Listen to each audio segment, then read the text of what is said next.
Hello students, tensor के आज के वीडियो में हम लोग स्टार्ट करने चल रहे हैं और वो है टॉपिक डमी सफिक्स। तो पिछले वीडियो में हमने आपको थोड़ा बहुत बेसिक जानकारी दी थी, तो इसमें आज हम लोग देखेंगे कि डमी सफिक्स किसे कहते हैं। बड़ा इंपॉर्टेंट पॉइंट है डमी सफिक्स।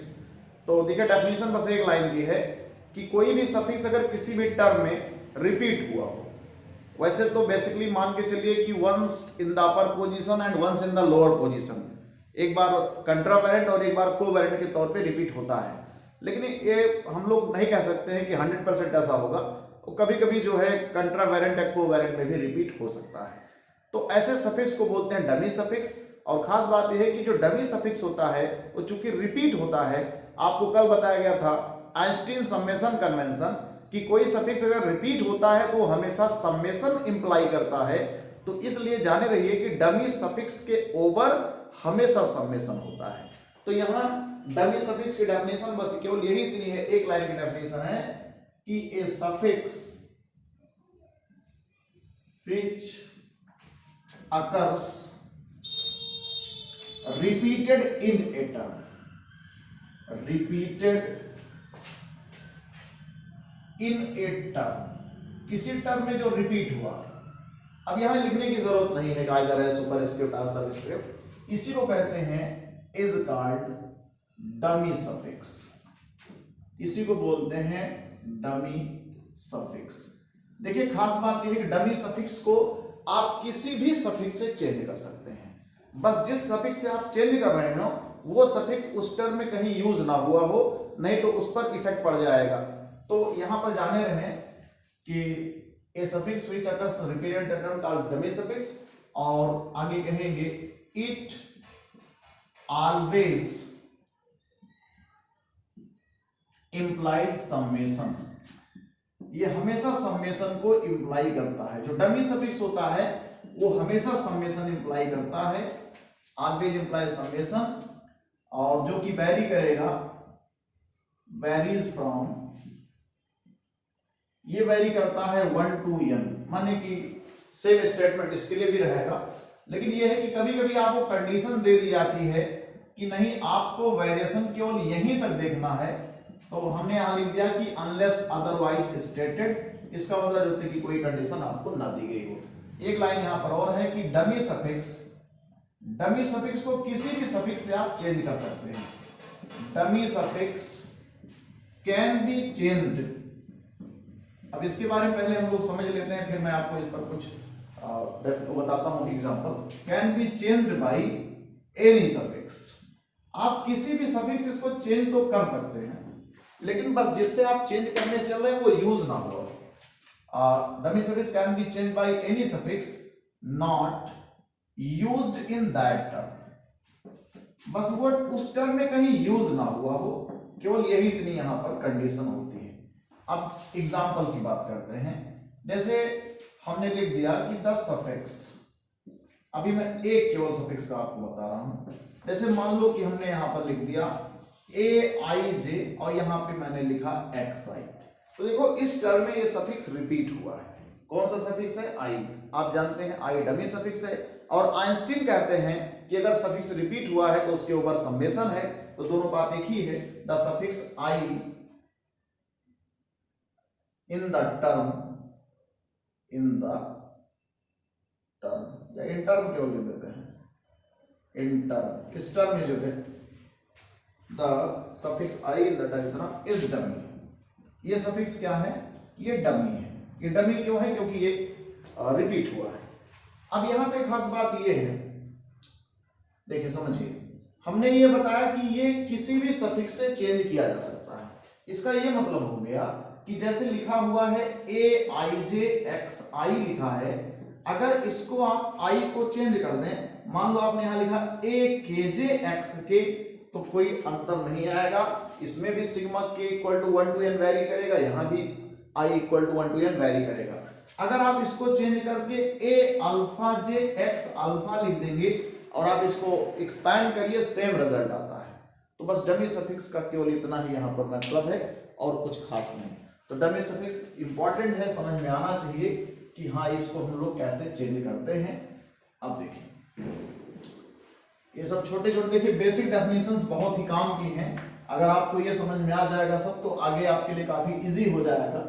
अब इसमें जल्दबाजी करके इसको छोड़ा नहीं जा सकता है क्योंकि ये सब जरूरी है आपके लिए। देखिए जैसे एक एग्जांपल मैं आपको और दे रहा हूं, जैसे यहां पर देखिए इन द टर्म, एक टर्म मैंने लिखा, ये टर्म है जी पी क्यू, आगे मैंने लिख दिया D x P D x Q. तो देखो यहां पर दो सफिक्स पी भी रिपीट है और क्यू भी रिपीट है, इसका मतलब यहां दो के दोनों सफिक्सेस डमी है। इन द टर्म इतना the suffixes P and Q are dummy, दो के दोनों सफिक्स क्या हैं, डमी है। पहले देखिए यहां पर दो बातें हैं। पहली तो ये है कि इसके आगे समेशन लगा हुआ है। देखिए यहां पर जैसे लिखा हुआ है G P Q D x P D x Q लिखा है, तो आप इसमें P और Q को किसी से भी इंटरचेंज कर दीजिए, कोई फर्क नहीं पड़ेगा। यहां तक कि P और Q को ही आपस में चेंज कर दीजिए। यहां अगर आप इसको जी क्यू पी लिख देते हैं और D x Q D x P, तो भी ये इसके बराबर ही रहेगा, ये जाने रहिएगा, क्योंकि सेम रिजल्ट ये भी देगा वही रिजल्ट ये भी देगा। और इसका बहुत ज्यादा यूज आगे आपको मिलेगा जब हम लोग आगे चल के कोवैलेंट डिफरेंशिएशन वगैरह में सफिक्स चेंज करते हैं, तो ये सब बहुत रोल प्ले करता है जानने के लिए। तो ये आपको जानना चाहिए, समझ में आपको आना चाहिए। अगला पॉइंट आता है स्टूडेंट, उसका नाम होता है रियल सफिक्स। अगला जो पॉइंट है उसका नाम है रियल सफिक्स। बस दो तरह के सफिक्स होते हैं, एक डमी दूसरा रियल। अब रियल सफिक्स किसे कहते हैं, जो सफिक्स किसी टर्म में केवल एक बार आया हो उसे बोलते हैं रियल सफिक्स। इसकी वैल्यू भी 1 से n ही होती है, लेकिन ये कोई समेशन इंप्लाई नहीं करता है। तो बस केवल इतना ही डेफिनेशन है कि a suffix which occurs unrepeated in a term, ये केवल एक बार आया हो, ज्यादा नहीं, unrepeated in a term called real suffix, इसी को हम लोग कहते हैं रियल सफिक्स। देखिए वैल्यू तो इसकी भी 1 से n ही होती है, यहां पर भी वही चीज रहेगी कि it takes values from 1 to n।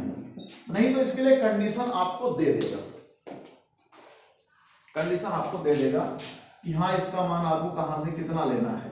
यानी यहां भी आपको अनलेस अदरवाइज स्टेटेड आपको लिखना होगा, अनलेस अदरवाइज स्टेटेड। अब बात करते हैं एग्जांपल की, कोई रियल सफिक्स आप बताइए। जैसे एग्जांपल की बात करते हैं, एग्जांपल में जो अभी हमने लिखा था उसी टर्म की मैं बात करता हूं कि इन द टर्म हमने लिया था ए आई जे एक्स आई।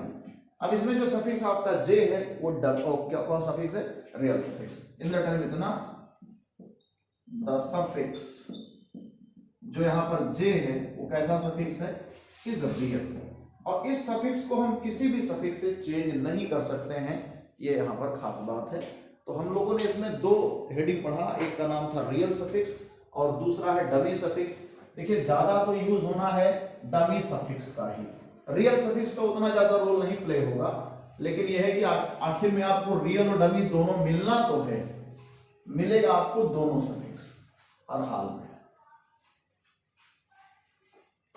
अब जैसे हम लोग ये क्वेश्चन लेते हैं, मान लीजिए कि आप लोगों को लिखा ऐसे मिल जाए, एक क्वेश्चन लिखा गया है कि आप इसको एक्सपैंड करिए, एक्सपैंड।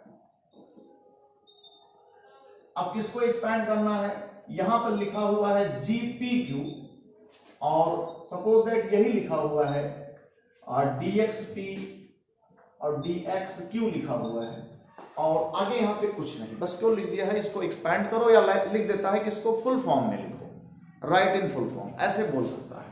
तो अब यहां पे इस क्वेश्चन को देखिए, यहां पर P और Q के लिए कोई भी वेरिएशन नहीं दिया है, ना P के लिए ना Q के लिए। सपोज दैट हमने यहां पर रेस्ट्रिक्शन लगा दिया कि चलो n इक्वल टू 3 है, इसका मतलब हो गया कि इन स्पेस ऑफ 3 डायमेंशन। इससे थोड़ा सा आपको समझने में सहूलियत मिले। देखिए यहां पर P और Q दोनों डमी सफिक्स हैं, आप यहां पर बोलेंगे since P and Q are dummy suffixes.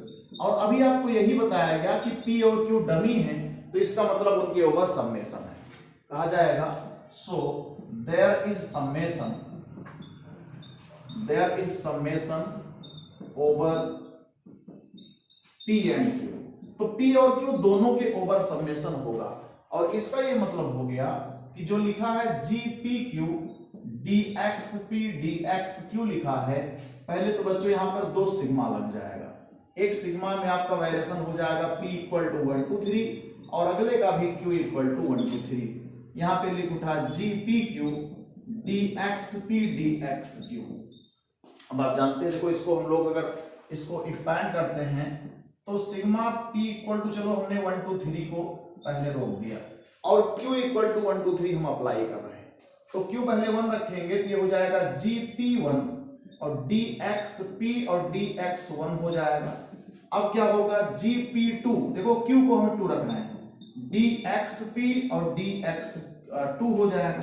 ऐसे अगला हो जाएगा GP3 DXP और DX3। बस हो गया। अब ये आपका सिग्मा देखो एक टर्म में बारी बारी अप्लाई होगा। तो पहले इस सिग्मा को आप इस पे ऑपरेट करो और P बराबर पहले क्या रखोगे 1, तो G11 DX1 DX1 इसी पहले टर्म में मैं रख रहा हूं, अब 2 रखूंगा G21 DX2 DX1। अब इसी में 3, तो G31 और हो जाएगा DX3 DX1 और प्लस। अब देखो आगे, अब सेकंड टर्म में हम सिग्मा अप्लाई करेंगे और P को पहले 1 रखेंगे तो क्या मिल जाएगा, ये हो जाएगा G12 DX1 DX2। फिर सेकंड टर्म में ही हम P को 2 सब्स्टिट्यूट करेंगे तो G22 DX2 DX2 और ऐसे आगे इसी में 3 रखेंगे तो G32 और DX3 DX2। और अभी ये टर्म आपका बाकी है, इसमें भी पहले P इक्वल टू 1 फिर +2 +3 ऐसे हम लोग करेंगे।